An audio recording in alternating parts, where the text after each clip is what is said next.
Yo, what's up, USA, International, Canada, Long Island, aka Strong Island, plus the 5 spots of Brooklyn, Bronx, Manhattan, Staten Island, and Queens. This is your man G Money Stacks, aka the Gregonator, YouTuber, host with the most, misunderstood lonely nomad, the man who holds the back doors of the Q5 and N24 buses, unstoppable independent podcaster, Queens, New York native of Laurelton, Queens, New York. And you are rocking and listening, streaming, and watching the 311th episode with me of Off the Meat Rat Chainz New York Avenue podcast. A comedy space for wild, crazy, fun topics and entertainment news, music news, including hip hop. We have transit, we have segments along with everything in between. We're live and direct from StreamYard alongside with YouTube. And of course, be sure to follow the podcast on Instagram, turn your notifications. And if you are in the Instagram live feed and you'd like to chime in on the topics, you're more than welcome to do that and everything else in between. So, if you go to the YouTube channel, G Money Stacks 555, grab the subscribe button alongside with alerts so you can be notified on when each episode recording is going to start, as far as the month, the day, the time, and the year. Of course, stay tuned for more video content, upcoming episodes, including the new ones and the previous episodes. In case you miss any of them, don't worry, everything's all there. All right, so leave a like and a comment along with the episodes, and of course, be sure to download the episodes, even if it's your favorite episodes with the topics, and of course, be sure to add the podcast to your playlist, including Spotify and other streaming platforms, wherever you get your podcast. That way, you'll be notified on when each new episode is going to be dropping. Of course, be sure to listen, stream, and watch these episodes. And I'll handle the rest at the end of the show. All right?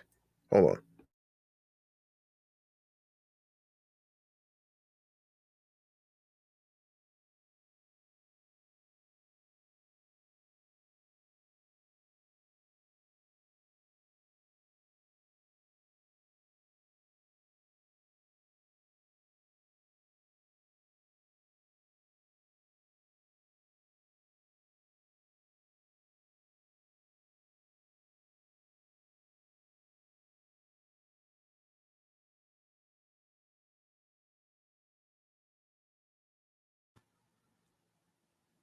Okay.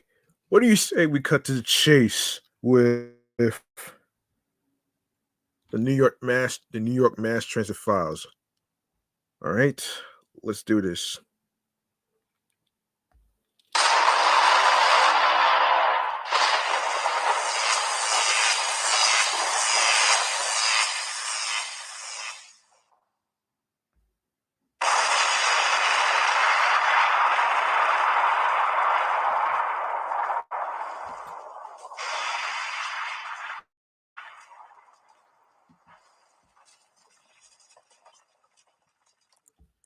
Okay.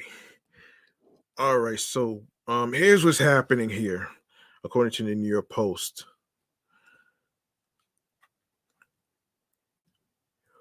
Work has begun on the massive new Hudson River Gateway Rail project between New York and New Jersey. As the Fed said Friday, they will be coughing up another $3.8 billion to complete the improvements. Okay.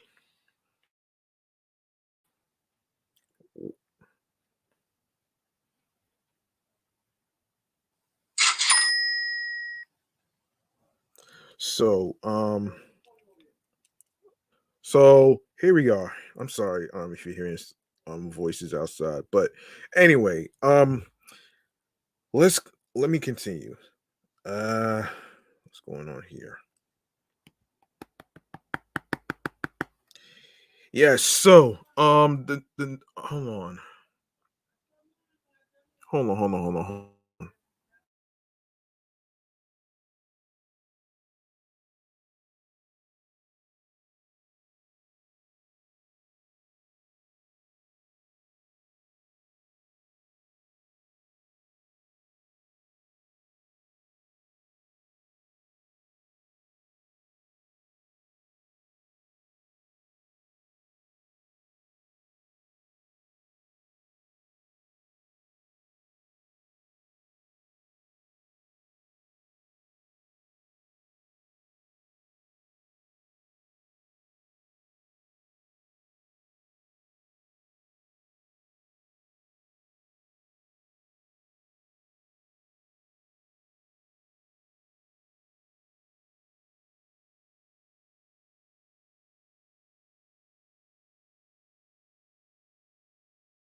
Sorry about that. All right, so the new funding breathes life into the long stalled transit plan, which cost $16.1 billion in total and will double the number of train tracks running between New York and New Jersey, officials said at the press conference announcing the cash infusion on Friday.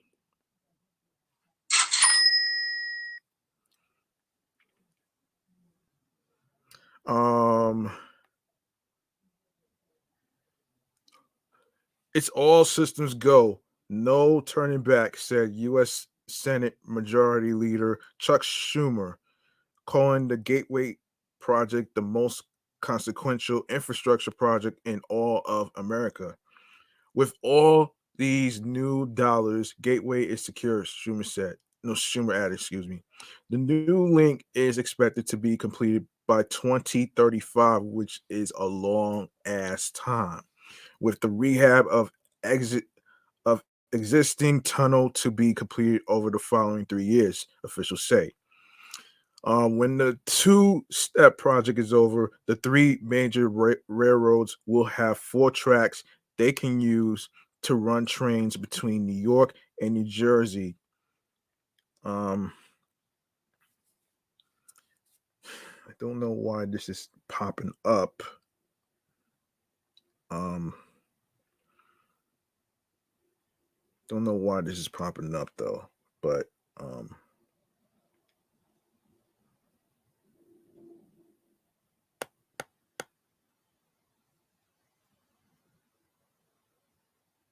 yeah, don't know why this is popping up. Give me 1 second, folks.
Okay, when the two-step project is over, the three major railroads will have four tracks they can use to run trains between New York and New Jersey, meaning that if there's a breakdown or a problem on one track, it won't cripple service across the entire Northeast. Schumer, New York Governor Kathy Hochul, U.S. Transportation Secretary Pete Buttigieg, and other dignitaries gathered near the West Side rail yards to hold a Friday morning press conference where they celebrated scoring another $3.8 billion in federal funding for the effort.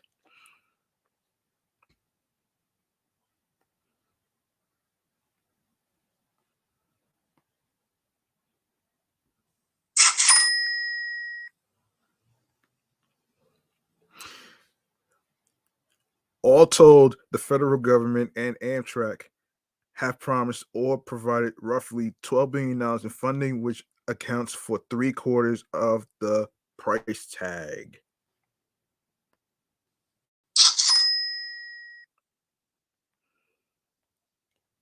All right. Okay.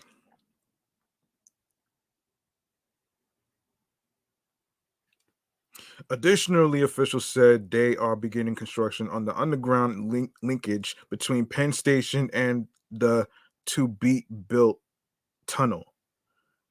The project, which is governed by the Gateway Development Commission, puts the price tag at $16.1 billion. However, federal regulators have warned that the figure could grow to $17.2 billion depending on interest rates.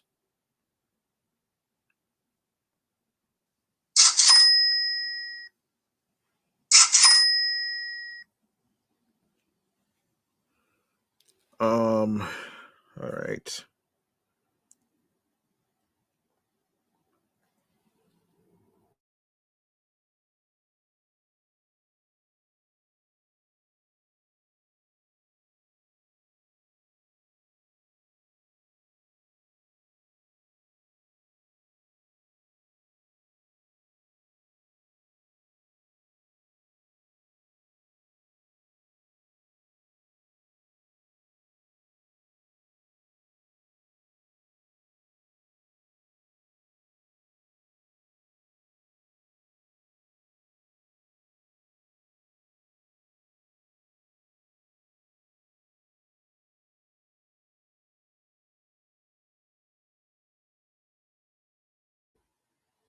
Officials argue that reliability issues with the current tunnel alone make the Gateway project essential even in a post-slamdemic world where working from home means that commuter railroads and the subways have only brought back 70 to 80% of their weekday ridership.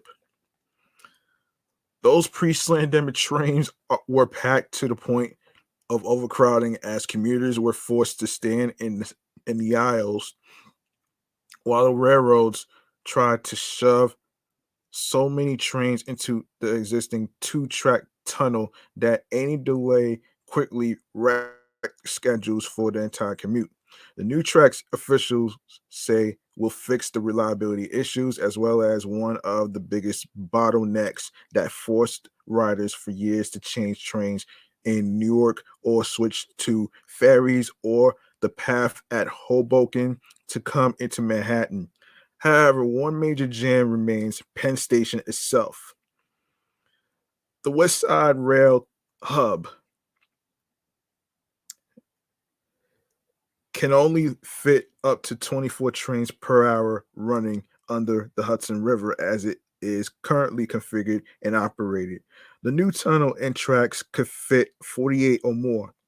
The MTA, Amtrak, and New Jersey Transit have tentatively pitched a controversial plan that would spend potentially $17 billion to build a massive 12-track expansion to the immediate south of the current station to fit the larger schedules.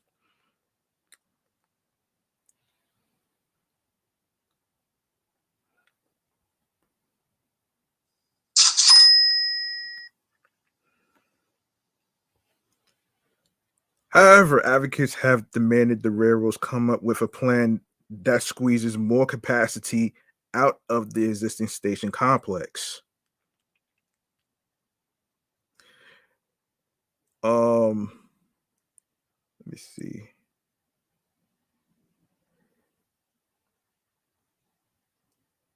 Um, wait a minute here.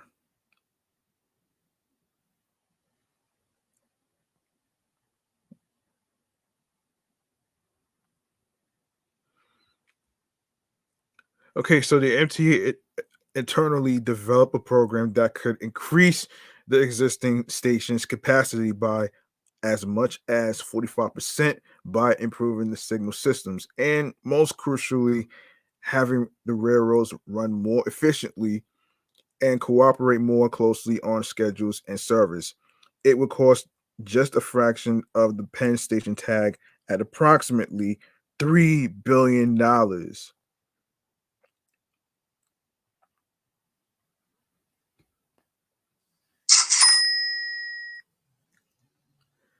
However, it was shelved in favor of the larger terminal proposal that would allow each agency to essentially keep its own um, fiefdoms at Penn.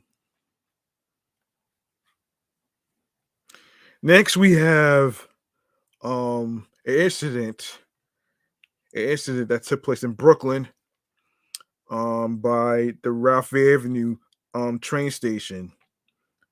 Um, and this is according to the Gothamists. Police say they are still searching Wednesday evening for a man who, damn it,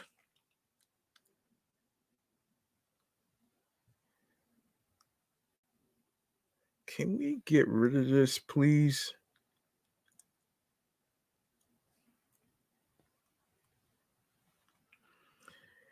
Yes, so police say they are still searching Wednesday evening for a man who fired, damn it. Oh my gosh, man. What is with these ads?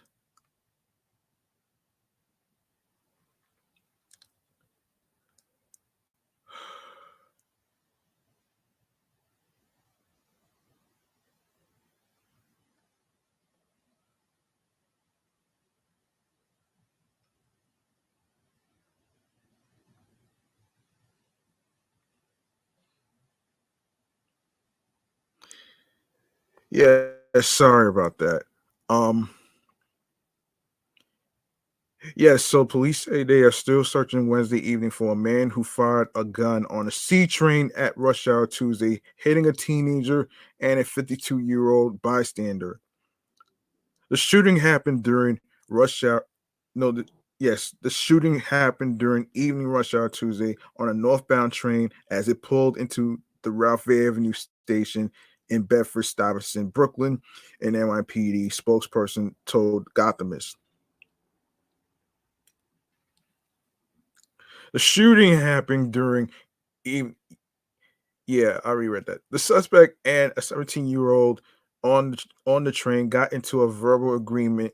No, excuse me, argument, which escalated. Police said. Police added they don't know whether the shooter and the teen knew each other. The perpetrator then fired a weapon, hitting both the teen and the bystander, the spokesperson said. The 17-year-old was hit in the head and taken to Bellevue Hospital in Manhattan. The 52-year-old suffered a gunshot wound to the leg and was taken to Kings County Hospital in Brooklyn. Both were in a stable condition, police said. The gunman, who police estimated to be between 16 and 20 years old, ran away in an unknown direction, police said.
Okay.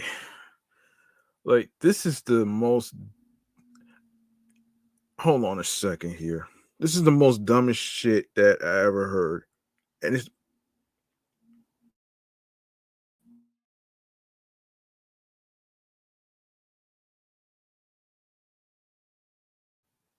yeah, this is the most dumbest shit that I ever heard.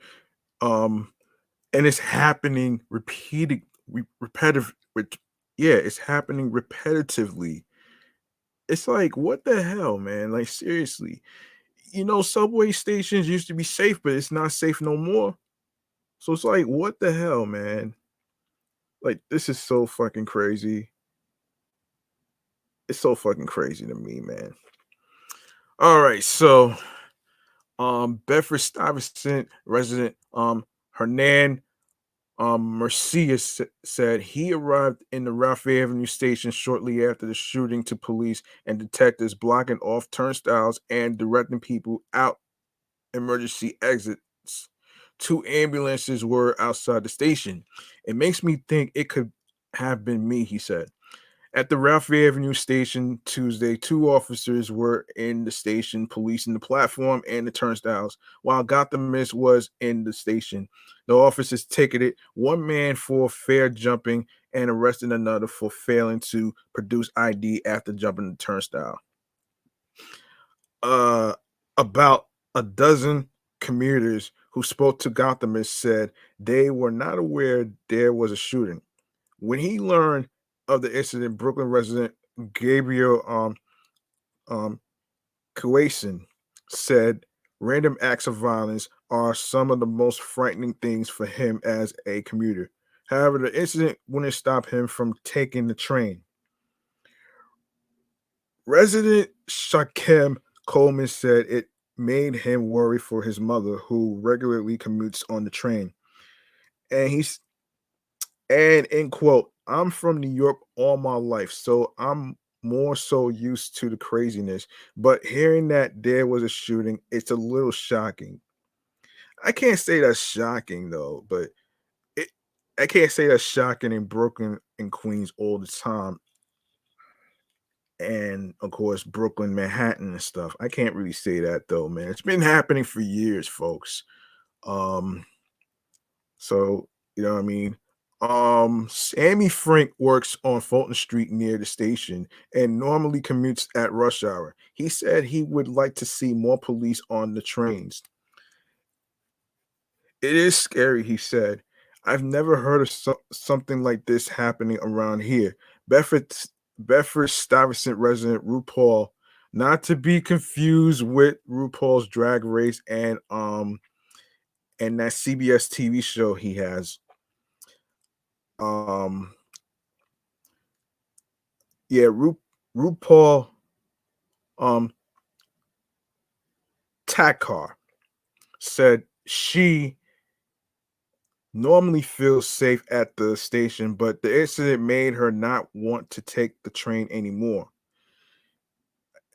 I don't blame her. You know what I'm saying? I really don't blame her. You know what I'm saying?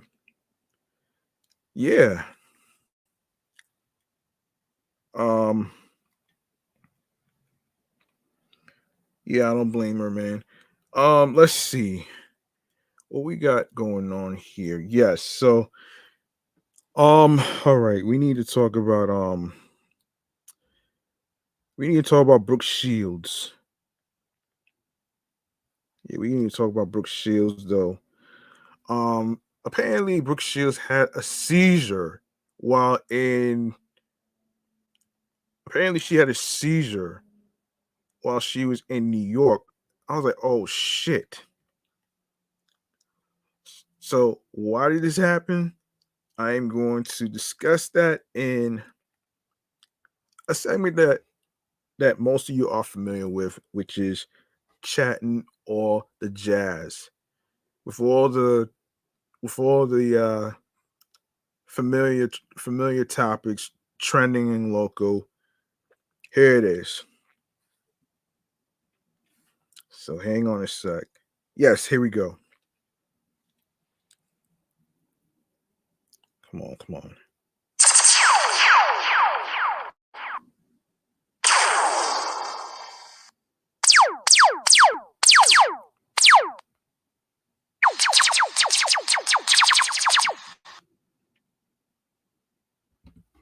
Okay. I can relate to this story right here because it's happened. It's I've been dealing with it all my life. The only thing I never had was hold on a second. Let me fill you in on this actually before I explain myself. According to people, Brooke Shields had a health scare the week of her cabaret debut, and help came from a surprising source.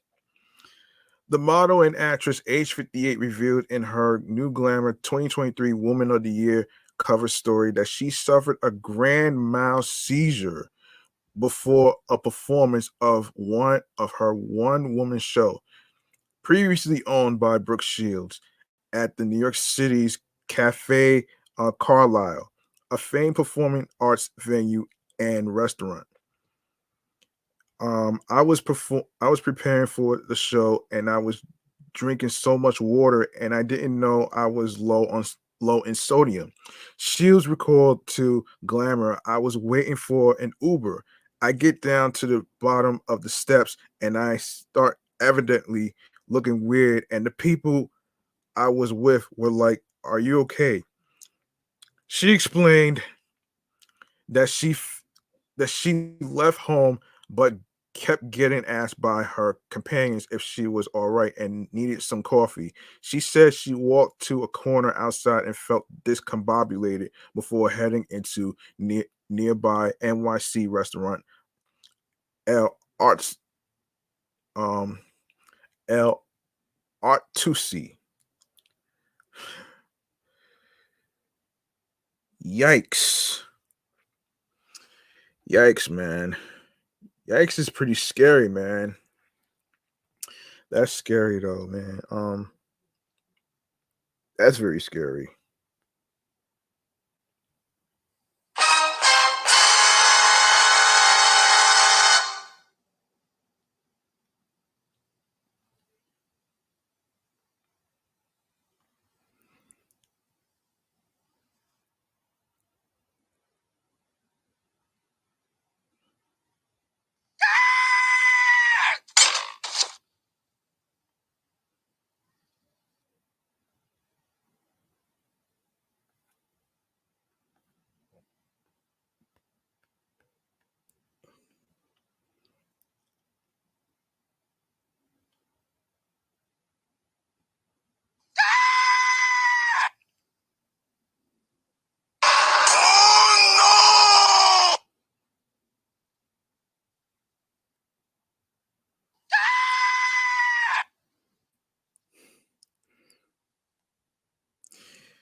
Yeah, okay, before I continue with this though, let me see who got into the Instagram live feed. Let me take a look.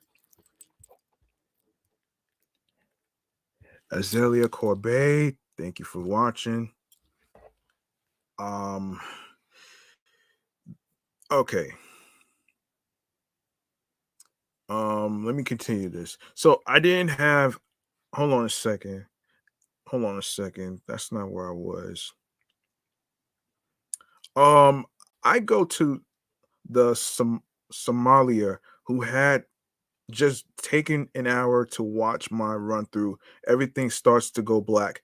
Then my hands drop to my side, and I go head first into the wall. The actress explained. She said that she said that was when the grand mal seizure started, describing it to the publication as fronting at the mouth, totally blue, trying to swallow my tongue. The next thing I remember, I'm being loaded into an ambulance. I have oxygen on, and Bradley fucking Cooper is sitting next to me, holding my hand, shields shared. I didn't have a sense of humor, she added. I couldn't really get any words out, but I thought to myself, this is what death must be like. You wake up, and Bradley Cooper's going, I'm going to go to the hospital with you, Brooke. And he's holding my hand. And I'm looking at my hand. I'm looking at Bradley Cooper's hand in my hand, and I'm like, this is odd and surreal. Shields told Glamour that the sommelier at El Artusi tried to get into contact with her house with her husband Chris Henchy, but ended up on the phone with an assistant who reached out to another assistant who contacted a nearby Cooper. Cooper and Shields both appeared in 2008 horror film The Midnight Meat Train. Oh man, and have been photographed spending time together in the years since.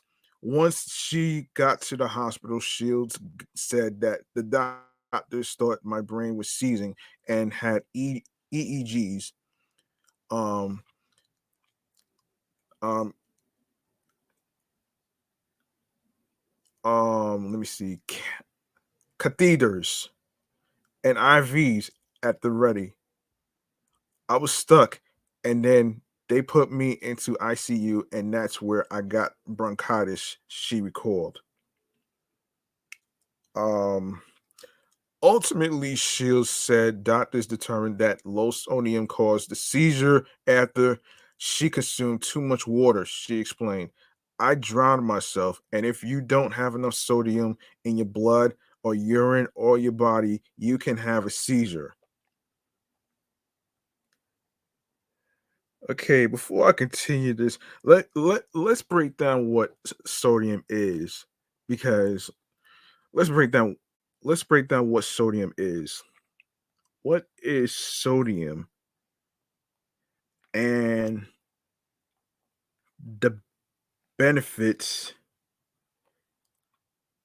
of your health? Okay, here we go. So, for those of you who may not know, you may have seen the word sodium so many times on snacks, crackers, cereals, you just name it. Um, Sodium is an essential nutrient necessary for maintenance of plasma volume, acid base balance, transmission of nerve impulses, and normal cell function. Sodium deficiency is extremely unlikely in healthy individuals. Excess sodium is linked to adverse health outcomes, including increased blood pressure. Whew. Okay, so what's the benefit of sodium in your body? Let's see. So, so sodium is an essential nutrient and is needed by the body in relatively small amounts, um, provided that substantial sweating does not occur, but to maintain a balance of body fluids and keep muscles and nerves running smoothly. All right, so the function, let's see. So So the main what is the main function of sodium in the human body? Function, the body uses sodium to control blood pressure and blood volume. Your body also needs sodium for your muscles and nerves to work properly. Um so let's see. Hold on a sec.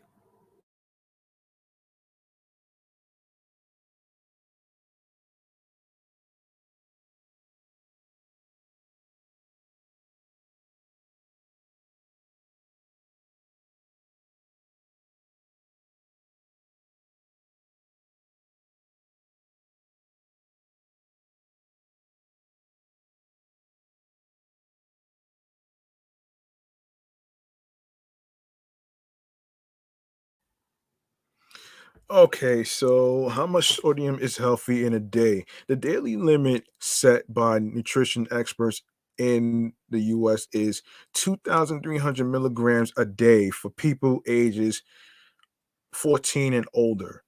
The World Health Organization suggests a limit of 2,000 milligrams of sodium a day. Most of the sodium you eat is hidden in prepared foods. Okay, so let's see. Let's see. Let's see. Um yeah, let me see. Yeah, yeah. Wait, let me see. So does drinking water lower sodium? When drinking plenty of water, your body can flush the excess sodium in your body. It is important to drink plenty of water if you have too much sodium in your blood because your kidneys will flush out the excess sodium and help to lower your blood pressure over the long term. But what about wait, what are three uses of sodium? Let's see. Shoot. Sodium is used in the production of titanium, sodiumide, sodium cyanide, sodium peroxide, and sodium hydride. Liquid sodium has been used as a coolant for nuclear reactors. Sodium vapor is used in street lights and produces a brilliant yellow light. Sodium also forms many useful compounds. Wait a second here. Wait a second here. But here's my question though. Like, how much salt do you need so you don't have a seizure? Hmm. Let's see.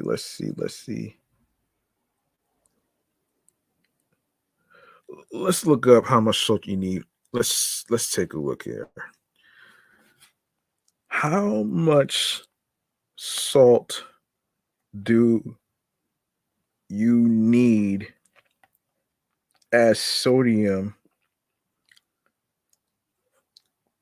um to prevent seizures? Let's see. Okay, well, yeah, but then, yeah, you need 2,000 milligrams of sodium per day. Yes. Um, okay, let's see. So the salt help. Yeah, I'm not gonna really get into all this. So need to take extra sodium, calcium, or magnesium for seizure control. Okay.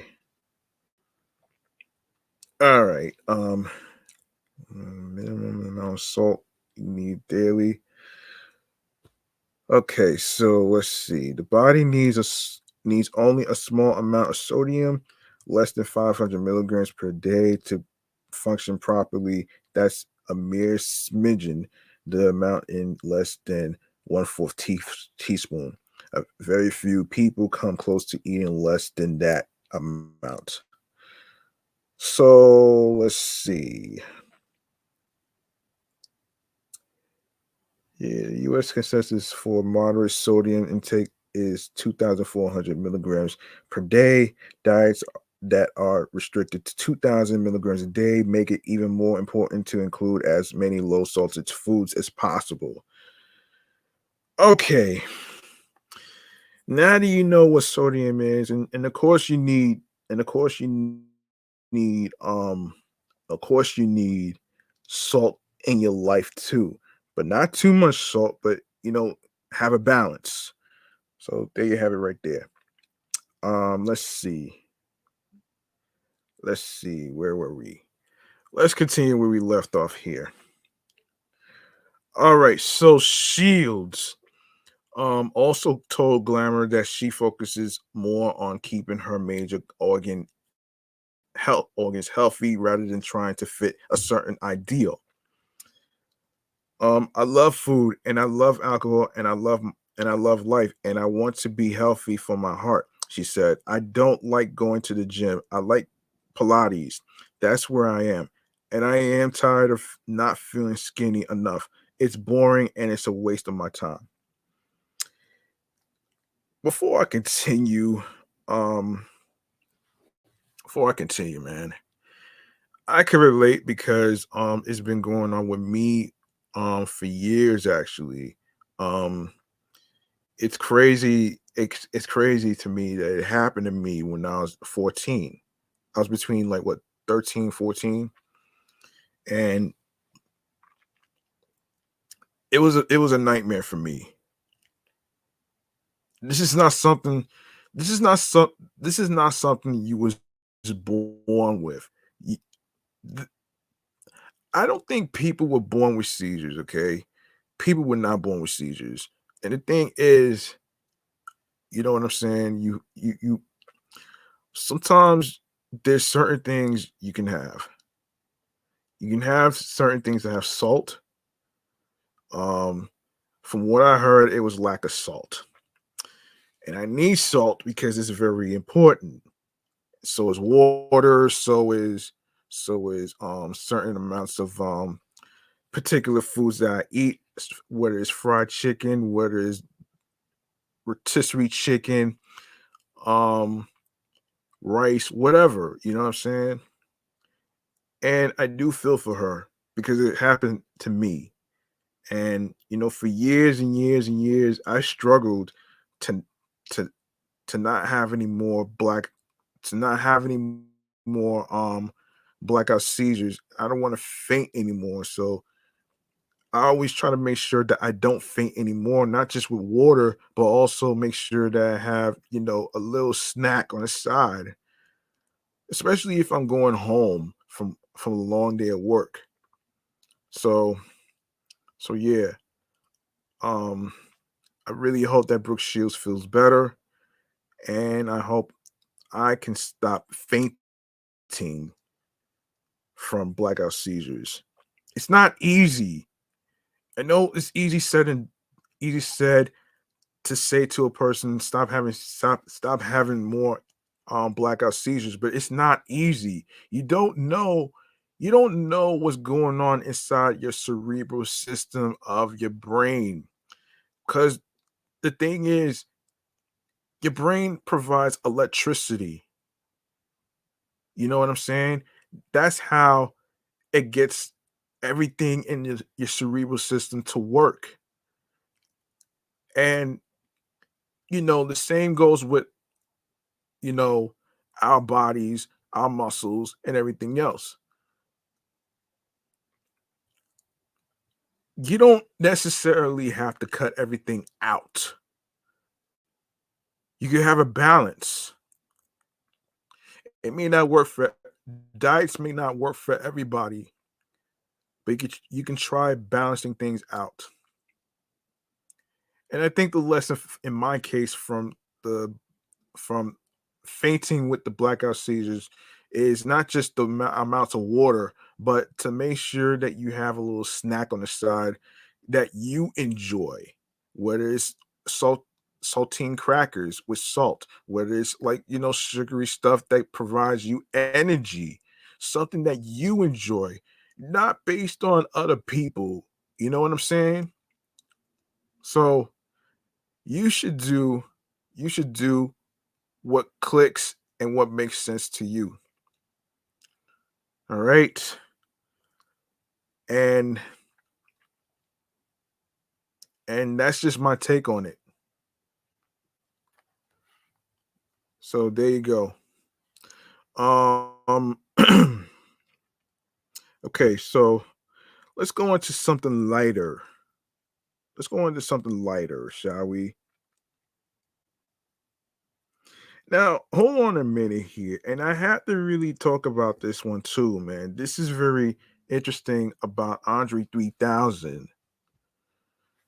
So, okay. So, according to Entertainment Weekly, Lil Wayne is a little hurt by Andre 3000's recent comments about rapping in your 40s.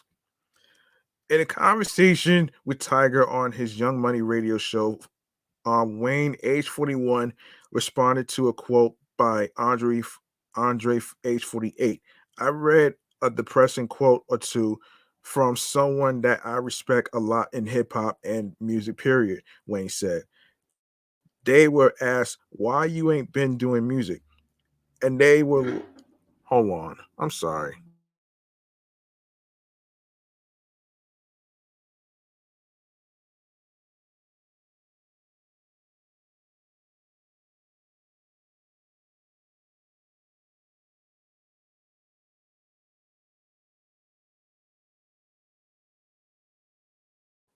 Sorry about that. Um, Yeah, why you ain't been doing music? And they was like, man, what am I gonna talk about? I'm in my 40s. Like, what am I going to talk about? What you want to know about me being 40 and the life I'm living at this age? What am I supposed to talk about? Later in the interview, Lil Wayne said, I feel like I have everything to talk about in his music. Hmm. Yeah.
Okay, let's see. Where did I leave off? Oh, okay.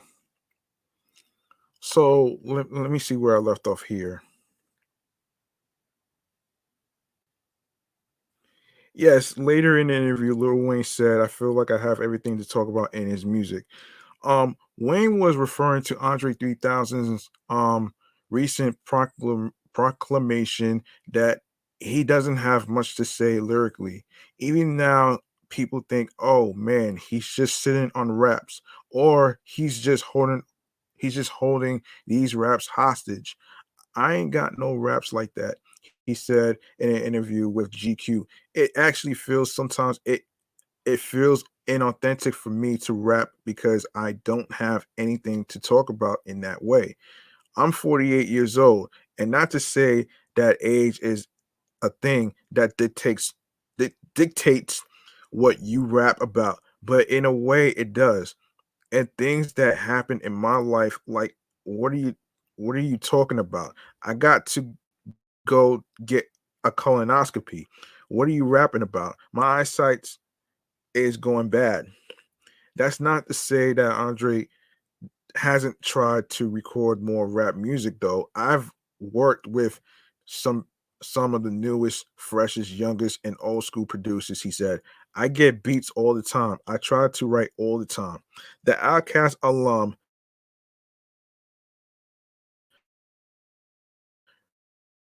released his first ever solo in an instrumental that consists entirely of flute music on November 17th, which is out right now. Prior to the new album, Andre's last long form musical project was Outkast's final album, Idlewild, in 2006. Lil Wayne has released over a dozen albums in the same period of time. Um, and if you like to check out the interview, you can go to hold on a second. You can check out the interview on YouTube with where it says Little Wayne and Tiger. Hold on a second. You can check it. I forget where this interview took place. Oh man, that's crazy, man. Listen, listen, man. Before I go on to the next topic, this okay, this is interesting. To say that you're too old to be rapping, let me tell you something. Let me tell you something. Andre 3000 is not just a rapper, he's also a poet. And that's what a lot of people respect him for. And that's what a lot of people look up to him. and of course Outkast as well.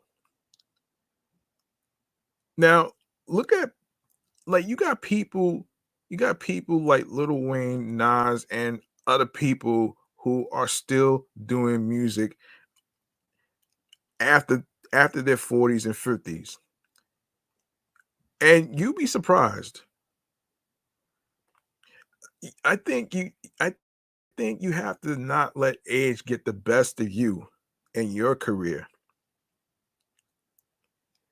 You cannot let that you cannot let that happen.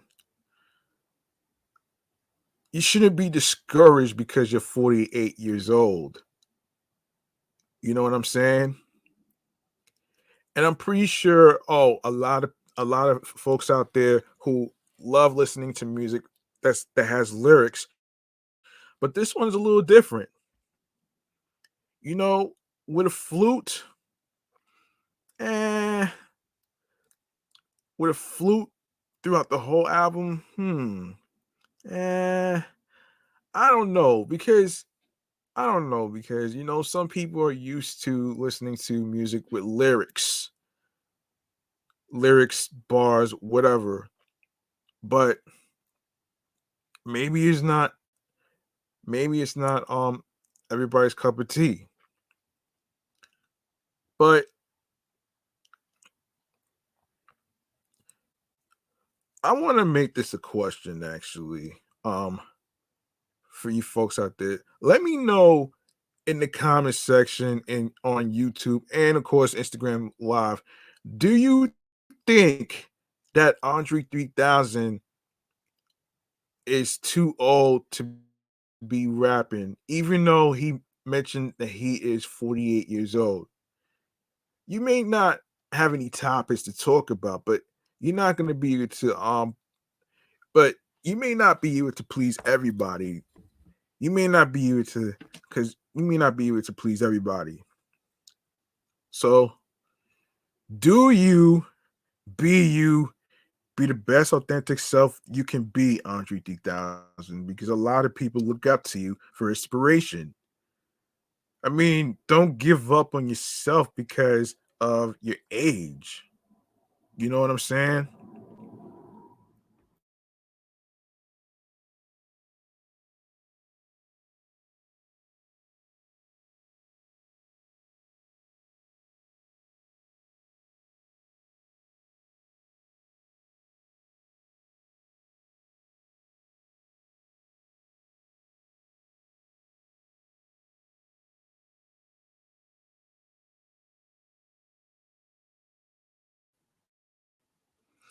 Yes, so don't let age discourage you from doing what you love. And that's my take on it though, man. Don't let age discourage you from doing what you love. All right. So the question was, do you think that Andre 3000 is too old in his 40s to be rapping? I mean, look at people like Nas. He's still doing music, but he's also a business mogul. You know what I'm saying? He doesn't let age stop him. So yeah, there you go right there, man. Now let me talk about Gold Locker for a second. Let me talk about Gold Locker for a second. For those of you who may not know what that is, I'll break it down here, and this is according to the Gold Locker website. Okay, so personalize the lock screen of your Android. So Gold Locker is one of the most powerful tools for customizing your Android device. It allows you to completely alter the look of your device by changing its background and theme. It also offers an effective lock screen that works on most devices and versions of the Android OS. Um, so to use Go Locker, you will first need to have the Go Launcher X installed, although you won't actually need to be using launches other features.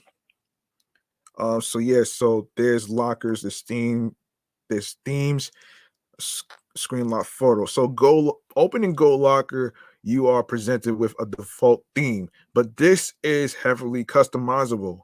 You can set your themes, look, and backgrounds, as well as deciding what information, alerts, and links can be accessed from your lock screen.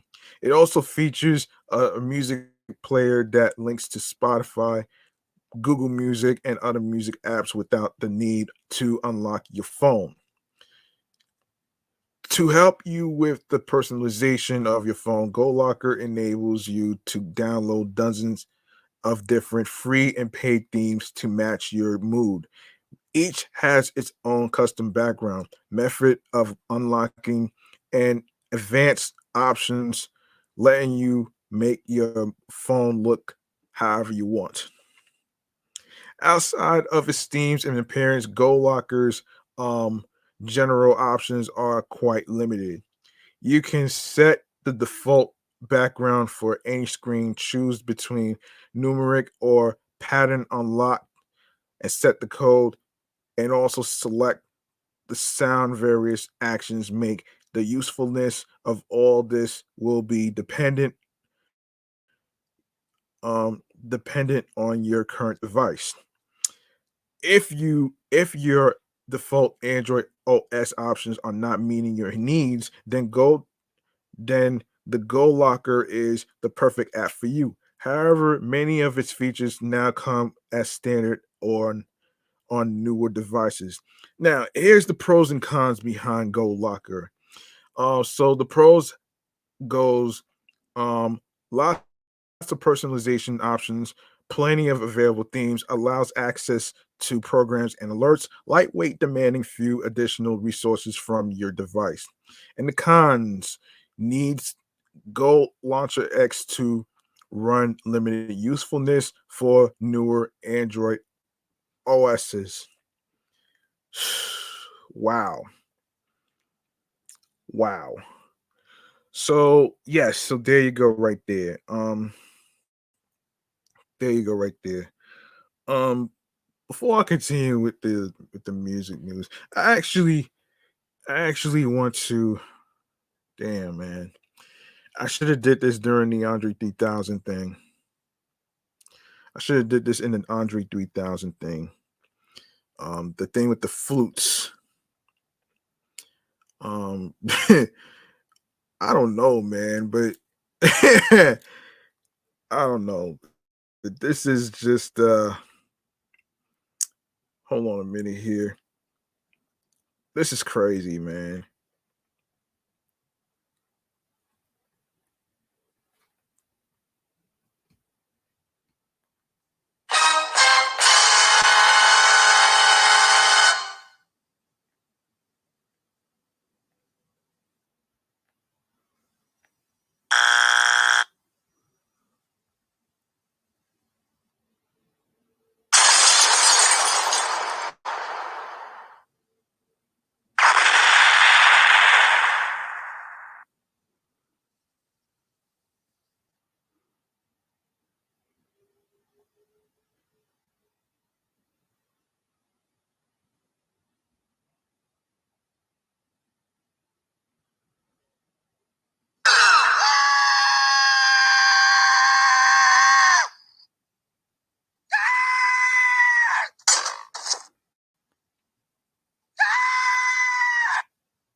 Yeah. Um oh boy. All right, let me continue here.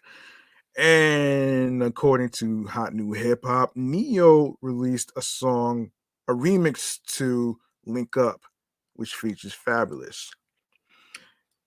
Camden, Arkansas R&B dance god and singer Neo has been in the industry for almost 20 years now.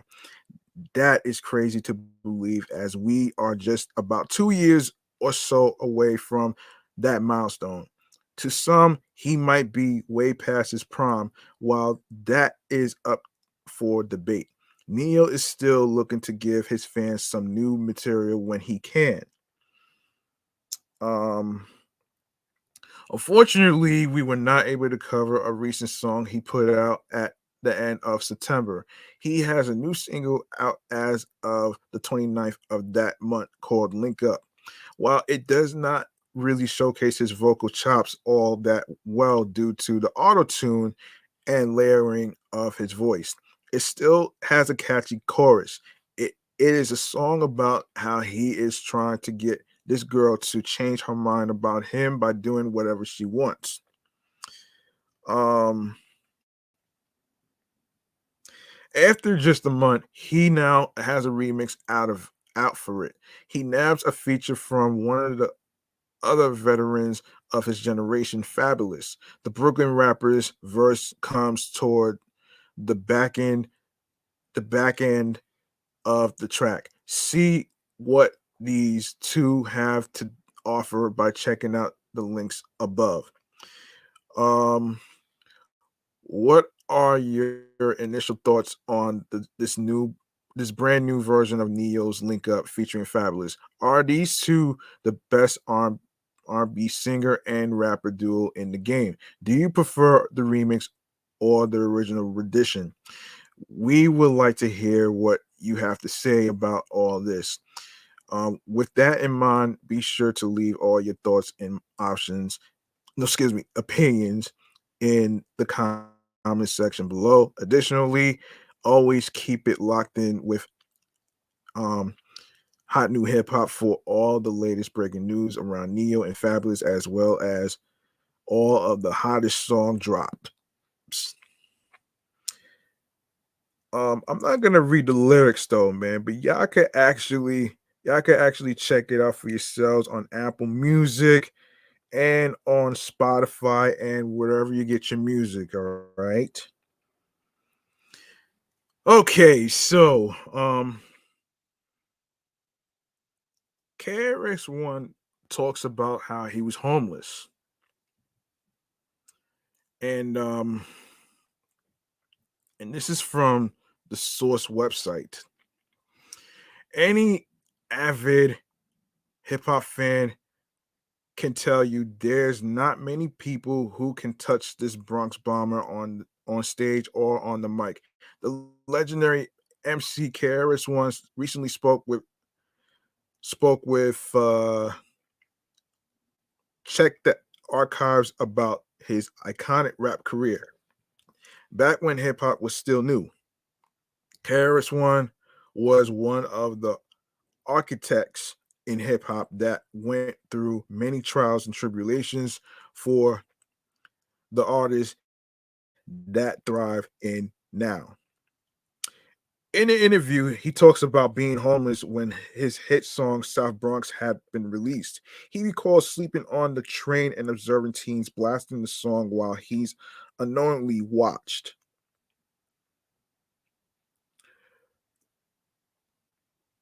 Damn, son.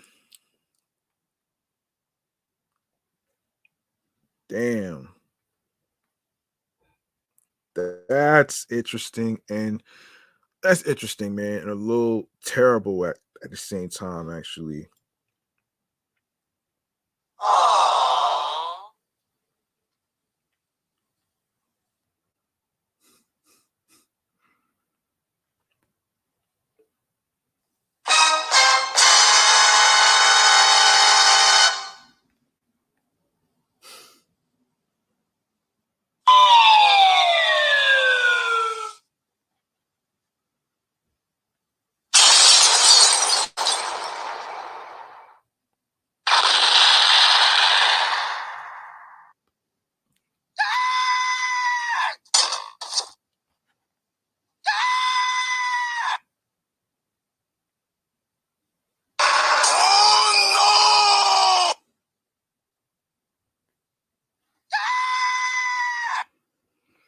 Hold on, let me see who's here. Shout outs to Sam underscore Crystal on the Instagram live feed. Thank you for watching. Appreciate that.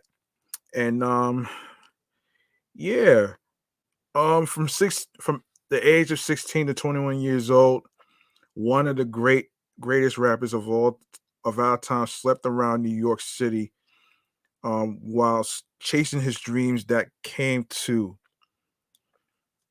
Um wow.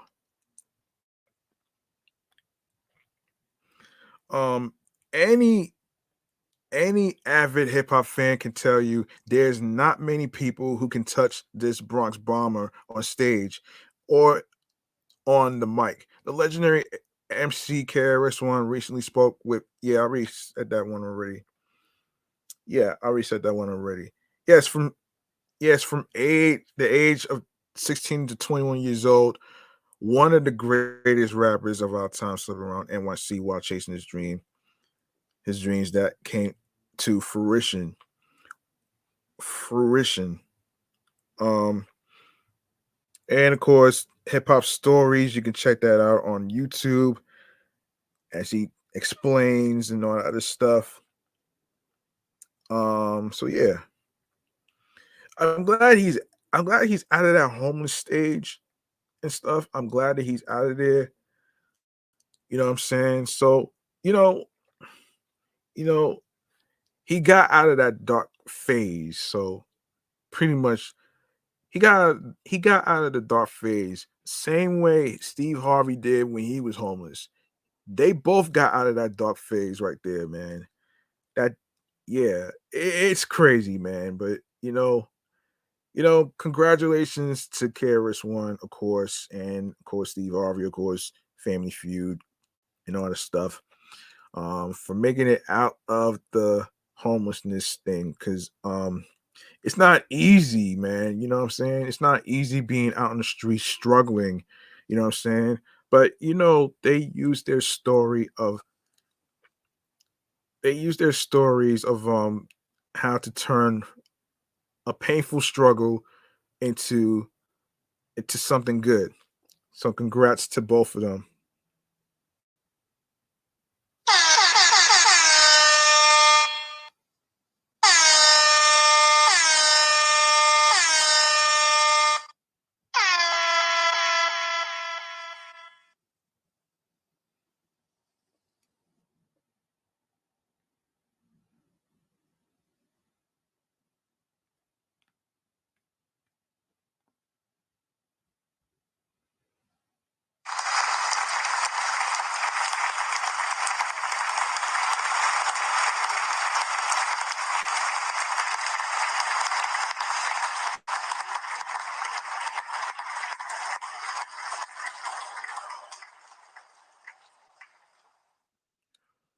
All right. Okay, so let's get into Lloyd. Hold on, not Lloyd Banks, but let's get into the list of songwriters Hall of Fame for a sec.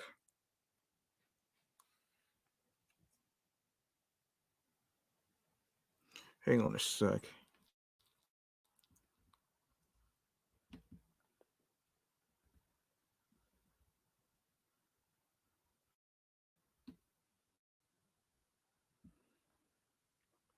Yes, so Songwriters Hall Songwriters Hall of Fame in 2023. There's a list. Let me see. So Sade, Snoop Dogg, Gloria Estefan, Glenn Ballard, and Liz Rose are among the songwriters who will be inducted into the Songwriters Hall of Fame at the organization's 52nd annual induction and awards gala, hmm, which happened over the summer. This is a little recap of everything that happened. So, um, and um, and it took place at the Marriott Marquis Hotel in New York City. Four of this year's honorees first gained fame in groups, but are being inducted here as individuals. They are Sade, um, Gloria Estefan, Jeff Lynne, and Teddy Riley. Three were born outside the U.S. Sade, Nigeria, Estefan, Cuba, and Lynn, England. The honorees range in age from 51-year-old Snoop to 75-year-old Lynn. This will be the fifth consecutive induction ceremony at which a songwriter associated with rap or hip hop has been honored. Snoop follows Jay-Z, Jermaine Dupri, Missy Elliott, and Chad Hugo and Pharrell of the Neptunes. Um, this is the latest in the series of major honors for Estefan, who received the Kennedy Center honors in 2017, and with her husband Amelia Estefan, the Gershwin Prize for Popular Song in 2019. Lynn was inducted into the Rock and Roll Hall of Fame in 2017 as a member of, of ELO. Rose is nominated for a Grammy for Song of the Year at the 65th Annual Grammy Awards on February 5th for the expanded version of Taylor Swift's All Too Well. It's her third nomination in that category. The Songwriters Hall of Fame was established in 1969. A songwriter with a notable catalog of songs qualifies for induction 20 years after the first significant commercial release of a song. The music industry does not exist without songwriters delivering great songs first. The chairman, Nile Rodgers, said in a statement, "Without them, there is no recorded music, no concert business, no merch, nothing. It all starts with the song and the songwriter.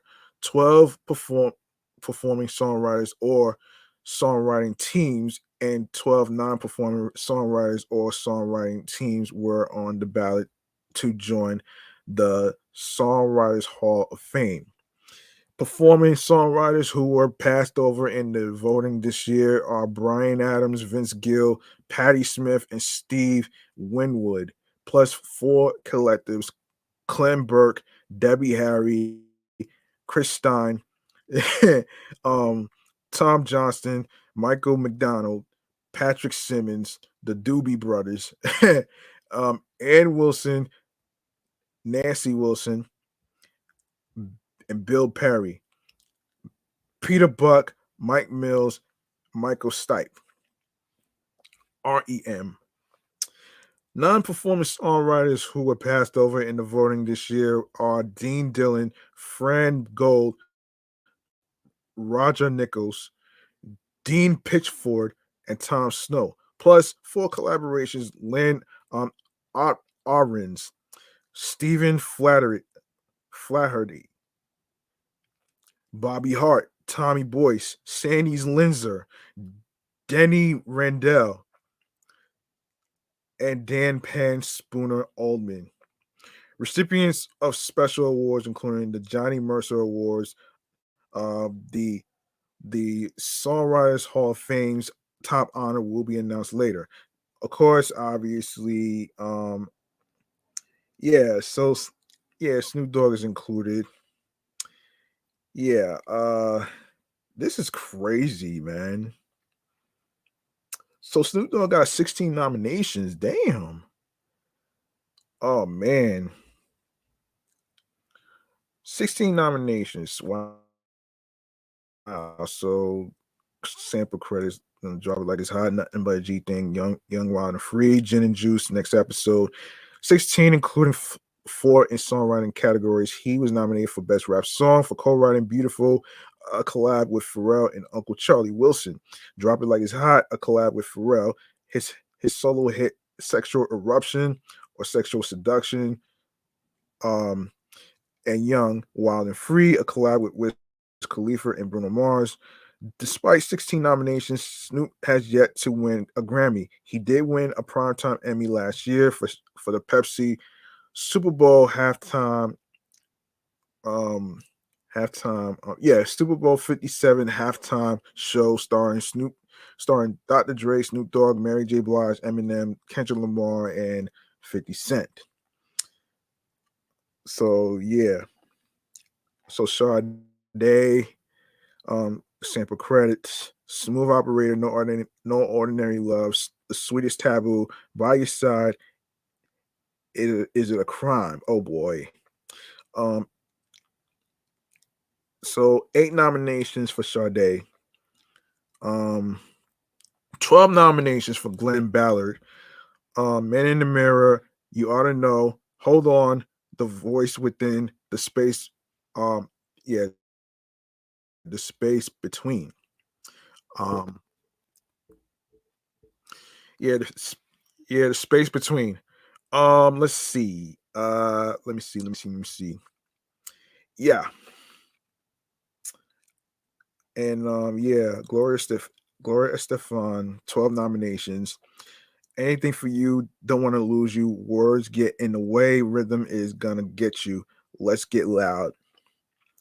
Um, Jeff Lynne, 5 Grammy nominations. Sample credits: Mr. Blue Sky, Don't Bring Me Down, Evil Woman, Living Thing, and Telephone Line. Teddy Riley, 6 nominations. Sample credits: Make It Last Forever, I Want Her, Just Got Paid, I Like, Prerogative, My Prerogative. Liz Rose, 6 nominations. You Belong with Me, Crazy Girl, Girl Crush, All Too Well, and White Horse. All right, so let's see. Let's see what else we got to talk about here. Lloyd Banks sells his mixtape for $100. Um, let's break this down according to Double XL Mag. Lloyd Banks is making plenty of noise with his just released Halloween Havoc 4, the 72nd hour mixtape, and he's not done yet. The former G Unit soldier recently revealed that um he plans to charge hang on a second. Wait.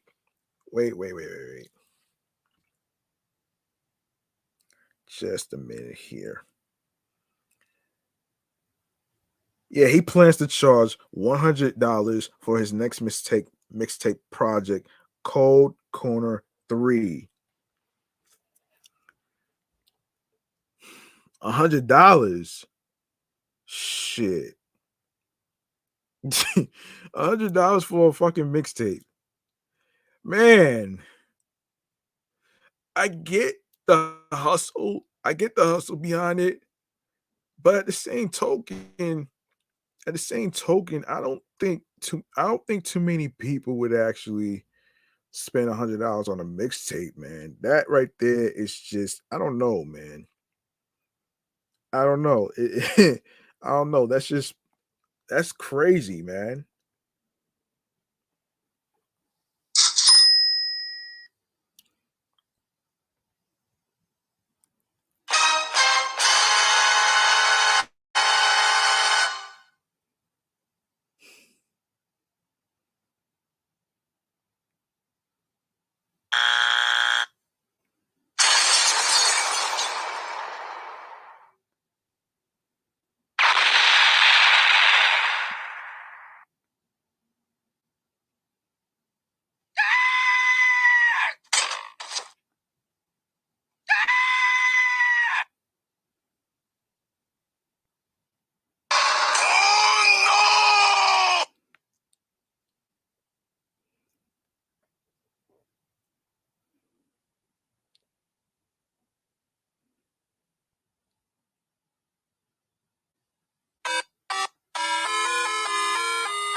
Ah man. Anyway, Lloyd Banks just dropped his second mixtape, Yeah, second mixtape of the year, Halloween Havoc 4, the 72nd hour.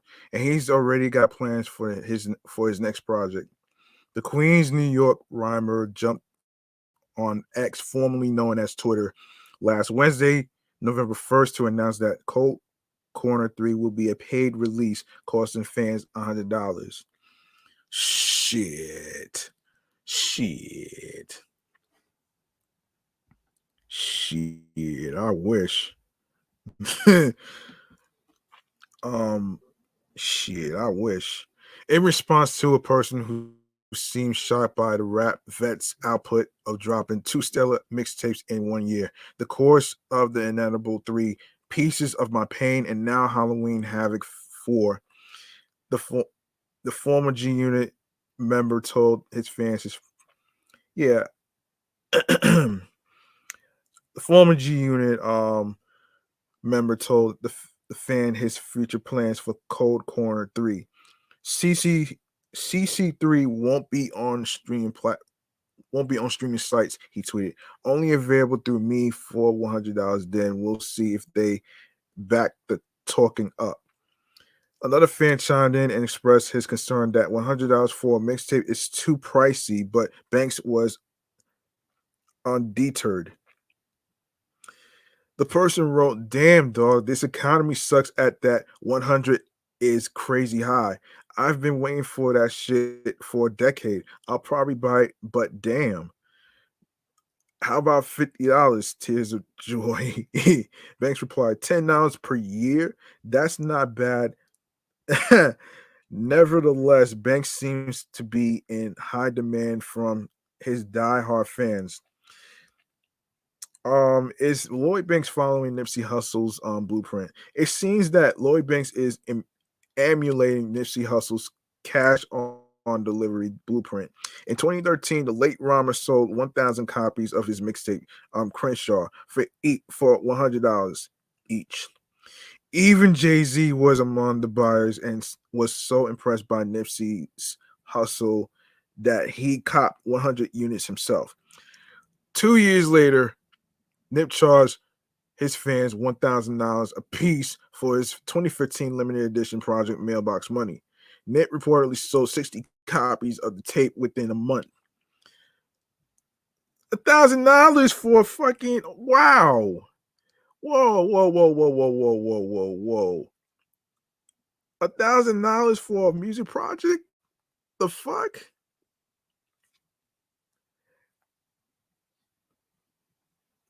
My question for that is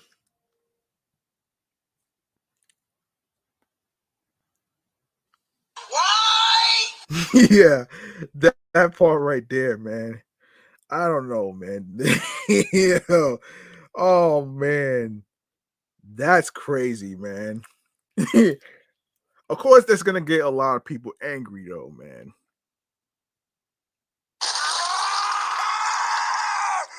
Oh my man!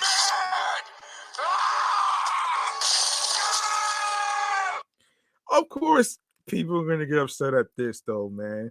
You know, it's like I said, man. It's not to knock his hustle or anything like that, though, man. But $100 is a lot of fucking money just for a fucking mixtape, though, man. Yeah, that's crazy, man. Oh man, that's crazy right there, man. And I don't know, like,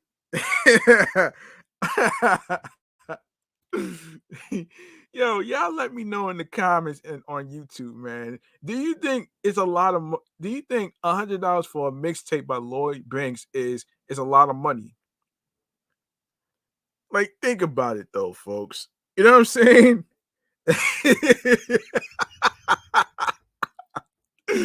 Oh shit. Oh man. Oh my lord. Jeez. Jeez, man. Of course it's gonna get a lot of people angry.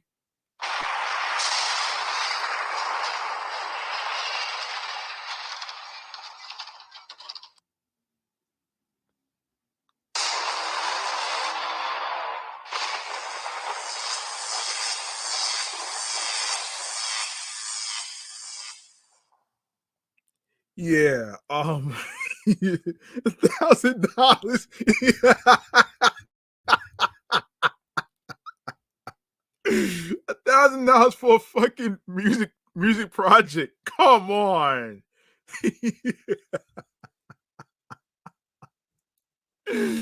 Oh shit. Oh shit.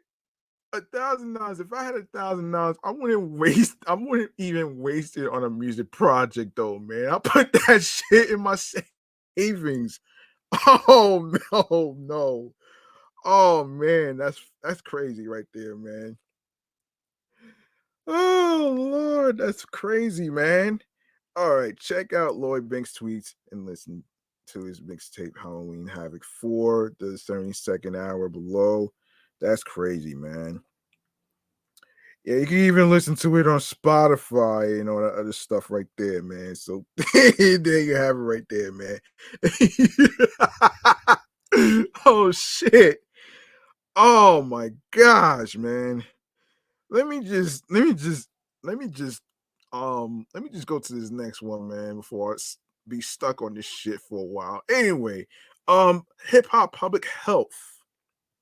Okay, and according to the source website, kicking off Hip Hop History Month, which was in November, the award-winning nonprofit Hip Hop Public Health held its annual Remixing Public Health Gala November 1st at Capitol in downtown Manhattan. Before a diverse crowd of supporters, including Ja Rule, Styles P, and BET CEO Scott Mills, the evening featured a mesmerizing hip hop medley performance with Daryl DMC McDaniels, not to be confused with Ralph McDaniels from Video Music Box, Chuck D, um, Ashanti, and co-founder Dougie Fresh, who also hosted the gathering with journalist and media personality Janelle Snowden. In addition to raising critical funding for its important donor-driven cause, the event honored several corporate and creative champions of health and wellness, notably Radio Hall of Fame inductee and syndicated host Angela Yee for her efforts to provide healthier dining options in urban food deserts.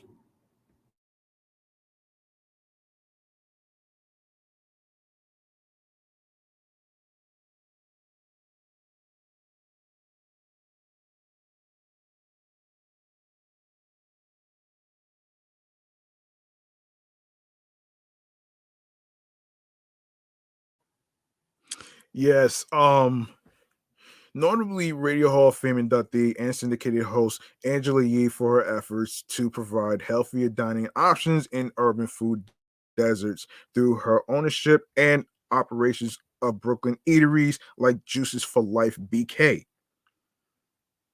Yeah, she has a lot. She has a lot of businesses actually. Damn. Dougie Fresh and Dr. Olajide Williams, professor of neurology, um, and vice dean of community health at the Columbia University Vagelos College of Physicians and Surgeons, co-founded Hip Hop Public Health to teach health literacy in order to improve health equity and remedy disparities in historically underserved communities. Together, they work tirelessly to amplify the medical fact that music can help heal the mind and body.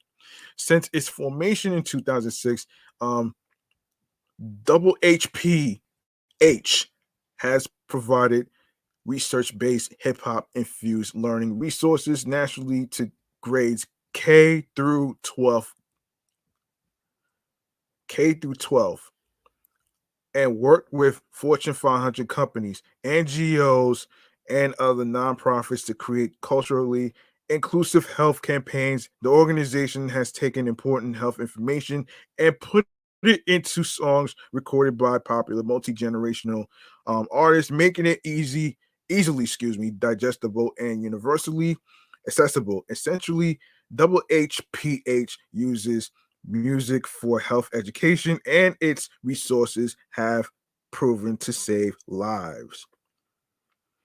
Among its many notable achievements, WHPH received the Canes Lions UN Health Grand Prix for Good Award in 2022 for its Little Sugar campaign. Um, of course, actually, voiced by WHPH Artist Advisory Board member Daryl DMC McDaniels, which warned of the potentially harmful effects of sugar. Um, Additionally, former First Lady Michelle Obama handpicked WHPH to produce the soundtrack for her Let's Move campaign aimed at reducing childhood obesity. Looking ahead to 2024 and beyond, WHP CEO Lori Rose Benson took the stage to announce WHPH's new Health MCs Ambassador program, which seeks to provide 100,000 educators over the 5 years with the tools to bring fun and effective health education to young people in a range of learning environments in school, out of school, community settings, summer camps, and more. WHPH supports health MCs with free, easy to use, adaptable resources that engage and inspire young people to be change makers in their communities. Yeah. Um yeah.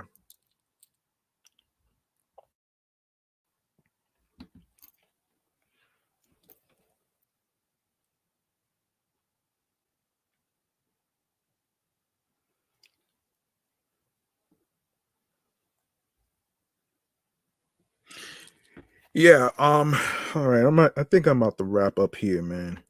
Let me see.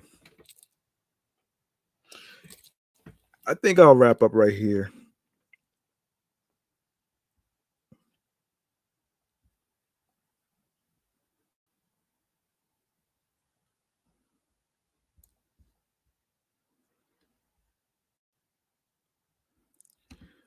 All right. All right. I think I'm gonna do one more thing, and then I am going to be um prepping for the next episode in a couple of minutes. So let me just go to the very main thing, which is stream choices on the go, man. All right. So we're gonna get into it right here, which is our last segment of the day. And yeah, last segment of the day, man. Let's do this.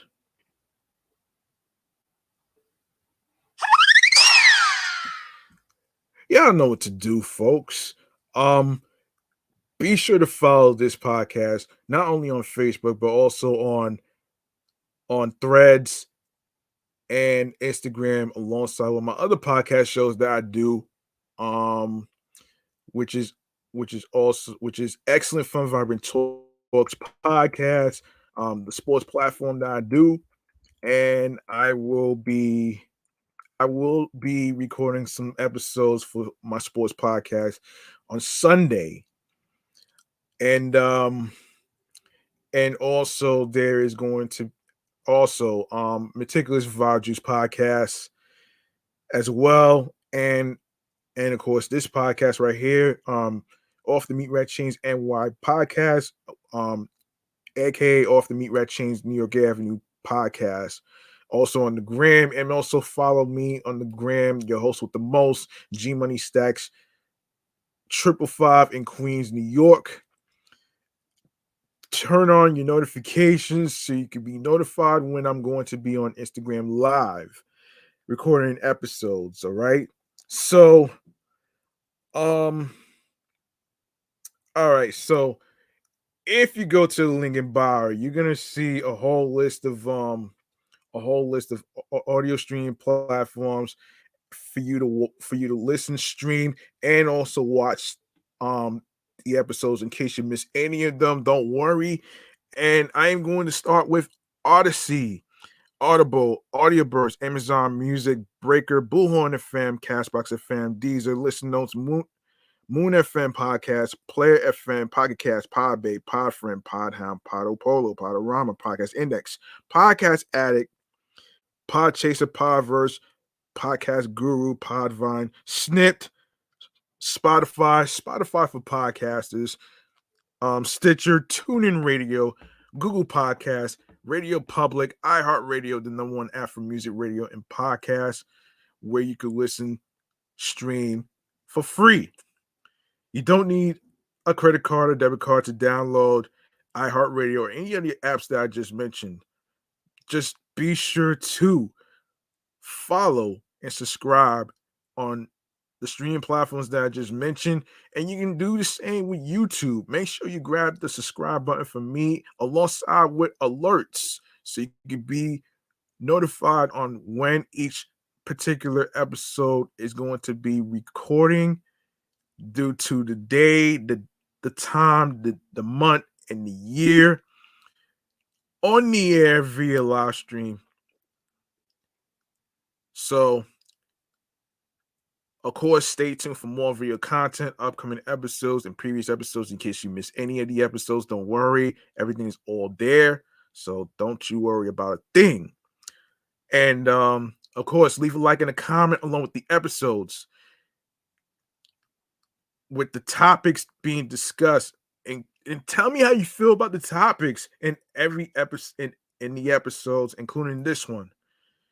And also download the episodes, your favorite episodes. You can even download you can even add the podcast to your favorite streaming platforms that you use, whether it's Spotify, Odyssey, Audible, Deezer, Google Podcasts, Moon FM Podcasts, Amazon Music, iHeartRadio, YouTube, and wherever you get your podcasts. Be sure to set the podcast to your playlist alongside with your favorite episodes and topics that you love. All right? So be sure to share the episodes, share the videos, tell a friend to another friend, spread the word. Word of mouth is important, and also be sure to share the Linktree link that says Linktree/GMoneyStacks555. So that way you'll be able to share it with your husbands, your wives, your boyfriends, girlfriends, the people you are cool with from work, and everywhere else you meet new people. All right. All right. So I'm up out of here. Thank you so much. I appreciate every single one of you. This is your man G Money Stacks, aka the Greginator, and I do want to add one more thing, man. Be sure to follow me on Discord in case you want to talk to me about the topics in today's episode or any previous episodes whatsoever. And you can let me know. You can let me know by messaging me on Discord at GMoneyStacks555. All right. And you can let me know whether Andre 3000 is too old to be rapping at age 48. And tell me what you think about Lloyd Banks selling a mixtape for $100. I'm gonna add that question on Discord so you guys at home can actually answer. So I'm actually inviting you to my Discord profile, and you're gonna see message on there. You're gonna see message on there, and I want y'all to express yourself on the topics that's being discussed, including Lloyd Banks selling mixtape for $100 and Andre 3000 saying that he's too old to be rapping at age 48, and Lil Wayne saying that it's depressing. All right, so there you have it right there, man. And remember, the grind doesn't stop. Hard work pays off. All you have to do is not let anybody stop you. Don't let age stop you from doing what you love creatively, mentally, physically, and spiritually. Follow your heart, follow your goals and dreams. New York wasn't built in a day. If you want something, you have to work hard and earn it. And on top of that, on top of that, be on your P's and Q's on a consistency basis with confidence. And if you're creating a radio show or podcast or anything else whatsoever, be on your P's and Q's, have confidence in yourself. Of course, use your voice for expressing yourself on topics and stuff like that. It doesn't always have to be politics, okay? You don't have to do politics. All right? And and and also I would like to add that you can follow your heart, do something that clicks to you and your heart, that gets you into your zone alongside with tunnel vision, all right? All right, so I'm up out of here, man.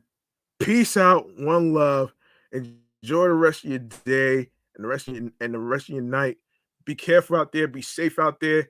And in the next episode, I will be providing some fun activities to do for the weekend that's coming up, including SantaCon. So stay tuned for that in episode 312. All right. Peace out, one love. Enjoy the rest of your day and the rest of your night.